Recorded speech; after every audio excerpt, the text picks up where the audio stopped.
Some recycling centres in the UK have restrictions due to the coronavirus.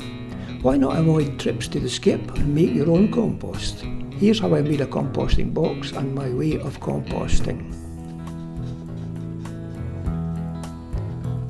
Now, to make the box you need some wood, of course, and I just use an old fence panel, but if you can get your hands on wooden pallets, they are perfect for the job. Make a box which should be not less than about 1 metre cubed. Assemble the box on a suitable level surface near the stuff you want to compost, and the box should be open to the earth, not on slabs.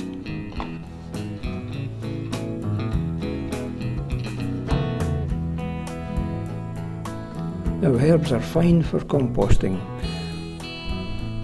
Build the heap in layers. Don't just throw the stuff in any old way, this will help the composting process. Horse manure is fine if you can get some. You can get cow manure or chicken manure, whatever you can get your hands on.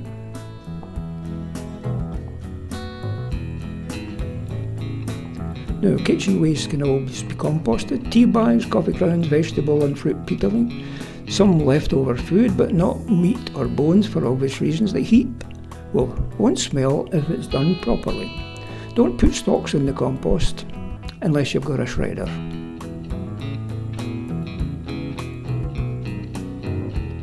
Composting will take place through time. If you have enough layers, the heap will heat up and break down quickly, say 2 or 3 months, or it could take as much as 12 months.